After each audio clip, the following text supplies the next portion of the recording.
The text message arrived at 3:47 p.m. on a Tuesday, just as I was reviewing quarterly reports for my investment portfolio.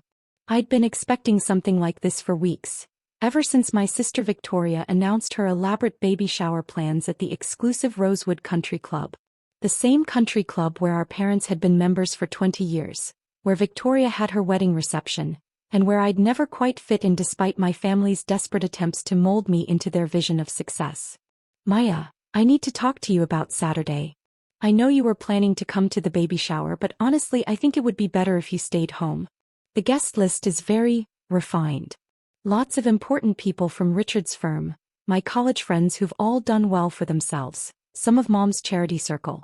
You'd just feel out of place and frankly you'd embarrass us. I can't have you showing up in your thrift store clothes driving that beat-up Honda. This is important to me. Please understand. Victoria. I stared at the message for a long moment, feeling the familiar sting of family rejection that had followed me through 28 years of life. Maya Thompson, the black sheep. Maya the disappointment. Maya who dropped out of law school to start her own business, who lived in a modest apartment instead of buying into the suburban dream, who wore simple clothes and drove a reliable car instead of flashing wealth she supposedly didn't have.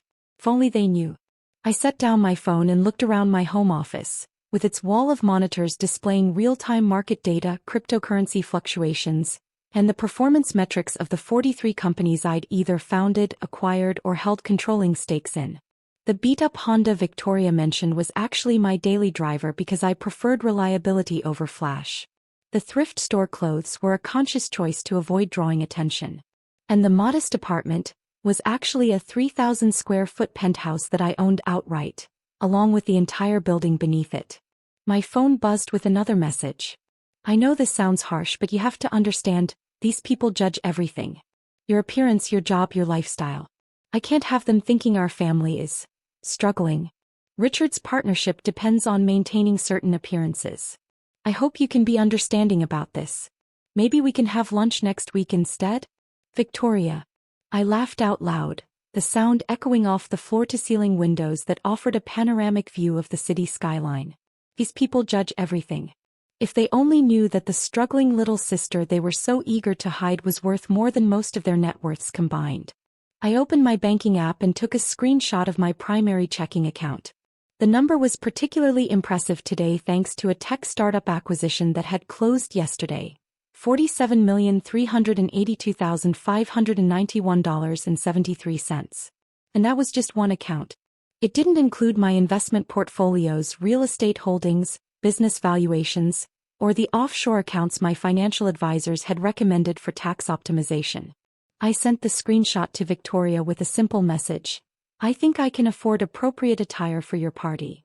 My phone rang within 30 seconds. Maya? Maya, what is this? Is this some kind of joke? Victoria's voice was high and panicked, the way it got when she couldn't control a situation. Hello to you too, Victoria. How's the pregnancy going? Maya, stop playing games. What is this screenshot? Where did you get this? From my phone. It's my bank account. That's impossible. You don't have $47 million. You can't have $47 million. You work from home doing whatever it is you do. You live in that tiny apartment. You shop at Target. I work from home because I own 12 companies and prefer to manage them personally rather than trust everything to hired executives, I explained patiently. I live in my apartment because I like the location and the building's architecture. And I shop at Target because their basics are well made and reasonably priced. None of those choices are about money. 12 companies? Victoria's voice cracked. Maya, what are you talking about? What companies? I pulled up my portfolio summary on one of my monitors. Let's see. Thompson Digital Solutions, which I started with the money I saved by dropping out of law school. TechFlow Innovations, which I acquired 2 years ago for $3.2 million and sold last month for $18 million. Greenfield Property Management, which owns commercial real estate in 6 cities. DataStream Analytics, which provides business intelligence to Fortune 500 companies. Stop, Victoria whispered. Just stop. This is insane. Mom and Dad said you were working some entry-level tech job. Mom and Dad said that because it's what they wanted to believe. It was easier than admitting their dropout daughter had built something they didn't understand. But, But you never said anything. You never corrected us when we worried about your future, when we talked about you needing to get your life together. When did anyone ever ask me about my work? I challenged. When did anyone show interest in what I was actually doing instead of just assuming I was failing? The silence on the other end of the line stretched for nearly a minute. Hiya, Victoria finally whispered. Are you really worth $47 million? Today, yes. Tomorrow it might be 48 or 46, depending on market conditions. That's just liquid assets, by the way. The business valuations and real estate probably put the total closer to 80 million. 80. Victoria made a sound like she was choking. $80 million. Roughly. My accountant gives me exact numbers quarterly, but I don't obsess over the daily fluctuations. Your accountant. Oh my God, Maya, what have we done? What have I done? You've treated me exactly the way you always have, I said simply. Like an embarrassment to be hidden away when important people might be watching. That's not. I didn't mean. Victoria was crying now, the ugly sobbing kind of tears that come with the realization that you've made a terrible mistake. Maya, I'm so sorry. I had no idea. Why didn't you tell us? Tell you what? That I was successful? Would it have mattered if I was making $50,000 a year instead of $50 million? Should your love and respect for me depend on my bank balance? No, but, oh God, Maya, you must hate us. You must hate me. I leaned back in my chair watching the city bustle below while my sister cried on the phone. Did I hate them? It was a fair question. For years I'd watched my family dismiss my choices, my career, my lifestyle. I'd sat through family dinners where they talked around me about real careers and practical decisions. I'd endured their well-meaning but condescending advice about getting my life together, finding a nice corporate job, moving to the suburbs and settling down like a proper adult. I don't hate you, Victoria. But I am disappointed. Disappointed. You've known me for 28 years. You've seen me work 18-hour days, seen me passionate about my projects, seen me building something from nothing. And your first instinct when planning your baby shower was to assume I'd embarrass you. I thought, we all thought. You thought I was a failure because I didn't follow the traditional path. Because I chose purpose over prestige, impact over image. But you have both now. Victoria protested. You have more prestige and image than any of us. Do I? Because 30 minutes ago you were disinviting me from your baby shower for being too poor and embarrassing. The silence that followed was painful. Maya, Victoria's voice was small. Can you ever forgive me? Can you forgive all of us? There's nothing to forgive, I said, though we both knew that wasn't entirely true. You were operating with incomplete information. Incomplete information, Victoria repeated bitterly. That's a nice way of saying we were prejudiced idiots who judged you without bothering to learn the facts. You were family members who cared about each other but had different definitions of success. Stop being so generous, Victoria snapped. I was horrible to you. We all were. And now I find out that you're more successful than Richard will ever be, more successful than any of us, and you just let us treat you like garbage. I let you reveal your true characters, I corrected. There's a difference. Our true characters, Victoria repeated hollowly. And what did you learn? That my family's love comes with conditions. That your respect for me depends on external validation. That you value appearances over authenticity. Maya. But I also learned that you're capable of recognizing when you're wrong. That's something. Victoria was quiet for a long moment. What happens now? Now you decide whether you want me at your baby shower or not. But this time, you make the decision based on the fact that I'm your sister, not based on how much money you think I have. Of course I want you there. Maya, please, you have to come. I need to make this right. I'll come, I said. But not because you found out about my bank account. I'll come because despite everything, I love you and I want to celebrate your baby. Thank you, Victoria whispered. Maya, there's something else.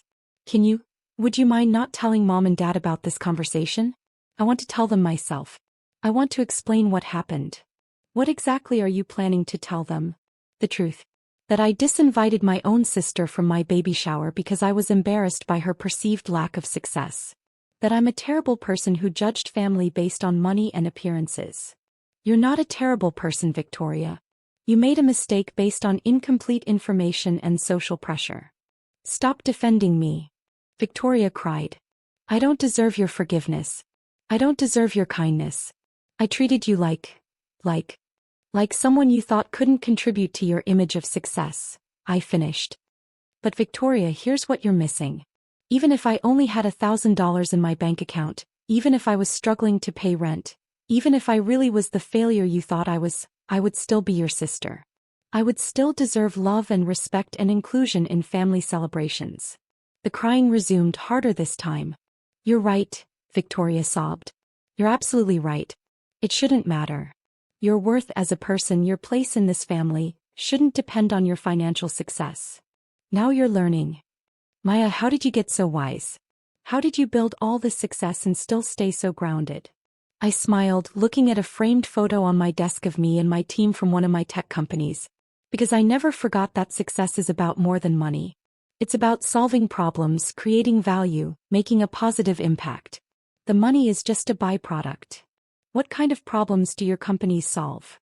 For the first time in the conversation, Victoria sounded genuinely curious about my work rather than just shocked by my wealth. Thomson Digital Solutions helps small businesses compete with larger corporations by optimizing their online presence. DataStream Analytics helps companies make better decisions by interpreting their data patterns. Greenfield Property Management creates affordable housing options in urban areas. You're helping people. I'm building solutions to problems I care about. The financial success follows when you create real value. All these years we thought you were just playing around with computers. I was playing around with computers. That play turned into innovation, which turned into businesses, which turned into impact. Victoria was quiet for a moment. Maya, can I ask you something? Of course. Why did you never correct us? Why did you let us think you were struggling? I considered the question carefully.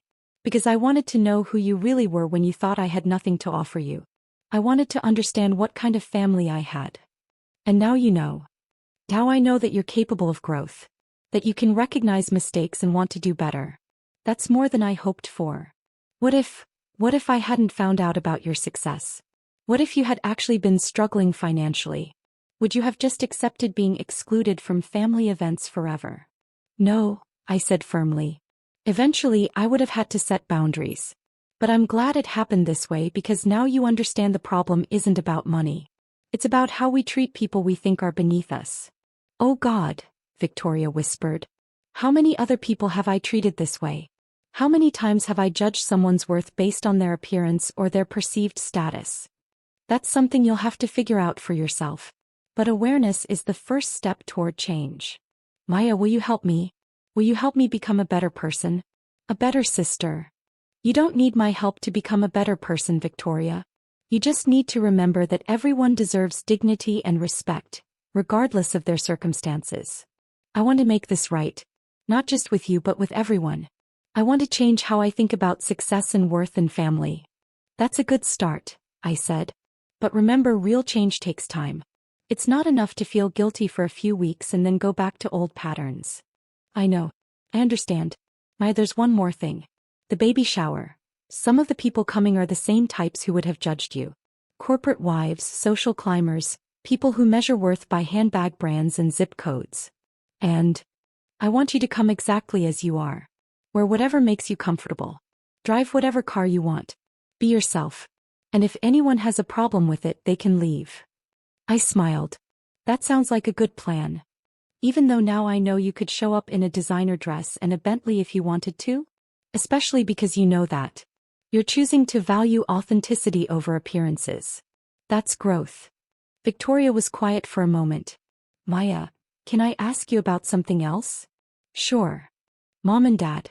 They're going to find out about your success eventually. How do you think they'll react? I sighed. Probably the same way you did. Shock, followed by guilt, followed by a desperate attempt to retroactively change how they've treated me. Are you going to tell them?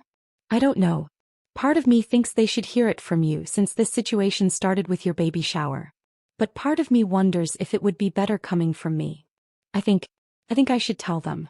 I should explain what I did and why it was wrong, and let them know that I've learned something important about family and respect. That sounds mature. Maya, there's something I need you to know. Even before I found out about your money, even while I was sending that horrible text, part of me knew I was wrong. Part of me knew that excluding you was cruel and unfair. Then why did you do it? Because I was scared. Scared that Richard's colleagues would judge our family. Scared that I wasn't successful enough or sophisticated enough to belong in their world. I projected my insecurities onto you. That's honest. I turned you into a symbol of everything I was afraid of becoming. Poor, struggling, unsuccessful. And in doing that, I forgot that you're my sister. I forgot that you're smart and kind and hardworking. I forgot everything that actually matters. Victoria, can I tell you something? Of course. Even when I was building my first company, even when I was living on ramen noodles and working 18-hour days, even when I really was struggling, I was never poor in the ways that matter. I had purpose, passion, hope, determination. Those are riches that can't be measured in bank accounts. You're trying to make me feel better about being a shallow, materialistic person. I'm trying to help you understand that worth isn't about money. It's about character, integrity, how we treat others. You made a mistake, but that doesn't define your entire character. How are you so forgiving? How are you not furious with me? Because being furious would hurt me more than it would hurt you. Because I'd rather focus on building better relationships going forward than dwelling on past mistakes. Victoria was crying again, but softer this time. I don't deserve you as a sister. You don't get to decide what you deserve. You just get to decide how you'll behave going forward. Maya, I promise you, I swear to you, I'm going to be different. I'm going to think before I judge. I'm going to remember that everyone has value regardless of their circumstances. That's all I can ask for. No, it's not all you can ask for. You can ask me to make amends. You can ask me to apologize publicly. You can ask me to change everything about how I've been living my life. I don't want you to change everything about your life, Victoria. I want you to keep the good parts and improve the problematic parts. That's what growth looks like. What are the good parts? You're passionate about your career. You love your husband. You're excited about becoming a mother. You care about family even if you've been misguided about how to show that care. And the problematic parts? You judge people based on external factors instead of character. You prioritize appearances over authenticity. You let social pressure influence how you treat the people you love. Those are some pretty big problematic parts. But they're fixable. Awareness is the first step. Victoria took a shaky breath. Maya, will you do me a favor? What kind of favor? Will you come to the baby shower and just be yourself? Don't try to prove anything or make any points. Just come as my sister who I love and want to celebrate with. That was always the plan. Even after how I treated you. Especially after how you treated me. Because now you understand why it was wrong, and that understanding is valuable. I love you, Maya. I know I haven't shown it very well lately, but I do love you. I love you too, Victoria. That's why this conversation was worth having. Maya, there's one last thing. After the baby shower, after I tell mom and dad, after everything settles down, would you be willing to tell me about your companies? About what you do and how you built it all? Not because I'm impressed by your success, but because I realize I don't actually know much about my sister's life. I'd like that, I said, meaning it. I'd like that very much. After we hung up, I sat in my office for a long time, watching the numbers fluctuate on my screens and thinking about family, success, and the price of keeping secrets. Victoria's call had been painful but necessary. Sometimes people need to see the full picture before they can understand how distorted their perspective has been. My phone buzzed with a text. Maya, I just wanted to say again how sorry I am. You're going to be the most successful person at my baby shower, and more importantly, you're going to be the most genuine. I'm proud to be your sister. Victoria. I smiled and typed back. I'm proud to be yours too. See you Saturday. Saturday arrived with perfect weather and my usual morning routine. I chose a simple blue dress from my closet, not from Target this time, but not designer either. Just something comfortable and appropriate for a baby shower. I drove my Honda to the Rosewood Country Club, parking between a BMW and a Mercedes without feeling the slightest bit self-conscious. The baby shower was beautiful as I'd known it would be. Victoria had excellent taste and had spared no expense. The decorations were elegant, the food was catered by the city's best restaurant, and the guest list was exactly as she'd described: successful women from Richard's law firm, Victoria's college friends who'd climbed corporate ladders, and our mother's charity circle. When I arrived, Victoria rushed over to greet me, her face glowing with more than just pregnancy hormones. Maya, you look beautiful. Thank you for coming. Thank you for inviting me, I said, meaning both invitations. As the afternoon progressed, I found myself in conversations about careers, families, and life goals. Several women asked about my work, and I explained my companies in simple terms, focusing on the problems we solved rather than the profits we generated. I talked about the satisfaction of helping small businesses grow, the challenge of interpreting complex data patterns, and the impact of creating affordable housing options. No one asked about my income, and I didn't volunteer the information. But Victoria watched me throughout the afternoon with a new kind of respect, not because she knew about my bank account, but because she was finally seeing me clearly. Near the end of the party, one of Richard's colleagues mentioned that her company was looking for digital marketing solutions for their small business clients. Maya owns a company that does exactly that, Victoria said proudly. Thompson Digital Solutions. Maybe you two should talk. And just like that, without fanfare or drama, I was no longer the embarrassing sister to be hidden away. I was simply Maya, Victoria's sister, who happened to run several successful companies and might be able to help solve business problems. As I drove home that evening, I reflected on how much had changed in just a few days. Victoria had learned that worth isn't measured in dollars. I had learned that sometimes people need a shock to examine their own prejudices. And our family had learned that assumptions can blind us to the people we love most. The screenshot of my bank account had started a conversation, but it was the conversation that had changed everything. Money might have gotten Victoria's attention, but understanding had won her respect. And that, I thought as I pulled into my parking garage, was worth more than $47 million. 2 months later, when Victoria gave birth to her daughter, she asked me to be the godmother. Not because I was wealthy, but because I was the kind of person she wanted her daughter to become. Someone who measured success by impact rather than income, who chose authenticity over appearances, and who treated everyone with dignity and respect. I want her to grow up knowing that her worth doesn't depend on her bank account, Victoria told me as we looked down at the sleeping baby. I want her to understand that success comes in many forms, and the most important form is being a good person. She'll learn that from watching you, I assured her. I hope so, Victoria said. I have a lot of learning to do myself. We all do. That's what makes life interesting. And as I held my niece for the first time, I made a silent promise to be the kind of aunt who would always value her for who she was, not what she achieved. Because family love shouldn't come with conditions, and respect shouldn't require a bank statement to prove worthiness. Some lessons are worth $47 million to learn.